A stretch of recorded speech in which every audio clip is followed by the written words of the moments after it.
हाय church, good morning. स्वागत है सभी का इस मॉर्निंग के डिवोशन में। आज के डिवोशन का विषय है परमेश्वर की आज्ञा का महत्व। क्या है एक विश्वासी के जीवन में परमेश्वर की आज्ञा का महत्व। आइए इसके लिए एक वचन देखते हैं। लूका की किताब उसका 5वां अध्याय और उसकी 4th और 5वीं पंक्ति में इस तरीके से लिखा हुआ है। जब वह बातें कर चुका तो शामौन से कहा, गहरे में ले चल और मछली पकड़ने के लिए अपना जाल डाल।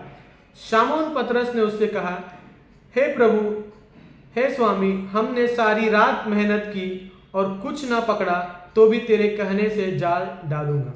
यहाँ पे हम देखते हैं कि पतरस सारी रात मेहनत करता है मछली पकड़ने के लिए, परंतु वो कुछ भी नहीं पकड़ता। और जब यीशु मसीह उसे एक आज्ञा देते हैं तो पतरस कहता है कि मैं तेरी आज्ञा के अनुसार जाल डालूंगा। और आगे हम वचन में देखते हैं कि पतरस काफी सारे मछलियों को पकड़ता है। यहाँ पे हम देखते हैं कि लूका उत्पत्ति की किताब उसका 2रा अध्याय और उसके 15 से लेकर 17वें वचन में परमेश्वर आदम और हवा को एक आज्ञा देता है। जब तक आदम और हवा उस आज्ञा के अनुसार अपने जीवन में चल रहे थे, हम देखते हैं कि वो परमेश्वर की उपस्थिति में थे, वो परमेश्वर की संगति में थे, जहाँ उनके जीवन में ना तो पाप था, ना तो दुख था, ना दर्द था, ना उनके जीवन में कोई परेशानियां थी। बट जब आदम उस आज्ञा को अपने जीवन से निकालता है, हम देखते हैं कि तुरंत आदम के जीवन में दुख, परेशानी, कष्ट, काफी सारी चीजें आदम के जीवन में वहां पर आ जाती है। हम देखते हैं कि परमेश्वर की आज्ञा का क्या महत्व है। यदि हम परमेश्वर की आज्ञा को मानेंगे तो हम उससे क्या होगा। यहाँ पर हम पतरस के जीवन में 3 चीजों को हम देखते हैं जो हुई पतरस के जीवन में। जब हम परमेश्वर की आज्ञा को मानेंगे तब हम परमेश्वर के सामर्थ्य को देखेंगे, परमेश्वर की योजना को देखेंगे और हमारे जीवन से परमेश्वर की महिमा को देखेंगे। हम देखते हैं कि वो पतरस जो अपने सामर्थ्य से मछली पकड़ने की कोशिश कर रहा था और रात भर उसने मेहनत की और उसने कुछ मछली नहीं पकड़ा, परंतु जब उसने परमेश्वर की आज्ञा को माना तो हम देखते हैं कि परमेश्वर की सामर्थ्य से उसने कई सारी मछलियों को पकड़ा। दूसरा हम लोग देखते हैं कि वो पतरस जिसके जीवन में कोई भी योजना नहीं थी, यीशु मसीह आगे वचन में उससे कहता है कि आज से तू मनुष्य को पकड़ने वाला बनेगा। आगे हम देखते हैं कि उस पतरस के जीवन से परमेश्वर की महिमा होने लगी।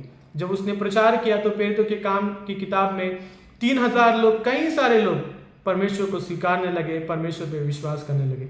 तो यहाँ पे हम देखते हैं कि परमेश्वर की आज्ञा पालन में हम 3 चीजों को देखते हैं। एक परमेश्वर का सामर्थ्य, परमेश्वर की योजना और हमारे जीवन से परमेश्वर की महिमा। इन 3 चीजों को हम देखते हैं। हम देखते हैं कि जब तक सैमसन के जीवन में परमेश्वर की आज्ञा थी, उसके जीवन में सामर्थ्य था, उसके जीवन में परमेश्वर की योजना थी और उसके जीवन से परमेश्वर को महिमा मिल रही थी। जब उसने अपने जीवन से परमेश्वर की आज्ञाओं को निकाल दिया, जब वो अपने जीवन में परमेश्वर की आज्ञाओं को तोड़ने लगा, हम देखते हैं उसके जीवन से सामर्थ्य चले गया, वो बंधन में आ गया। परमेश्वर की कभी भी ये योजना नहीं है कि कोई विश्वासी एक बंधन में रहे।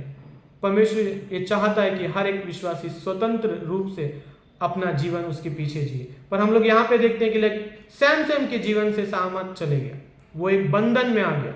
उस परमेश्वर की योजना उसके जीवन में रुक गई, वो एक बंधन में आ गया। और क्या उसके जीवन से परमेश्वर की महिमा हो रही थी? नहीं, उसके जीवन से परमेश्वर की महिमा नहीं हो रही थी।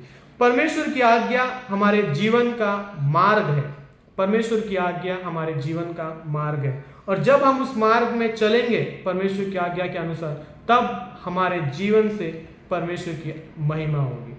तो इसी 3 बातों से आपको आज सुबह में उत्साहित करते हुए कि परमेश्वर की आज्ञा का क्या महत्व है। जब हम उसकी आज्ञा को मानेंगे तब परमेश्वर की सामर्थ्य को हम अपने जीवन में देखेंगे, परमेश्वर की योजना में हम आगे बढ़ते रहेंगे और हमारे जीवन से परमेश्वर की महिमा होगी। आमीन।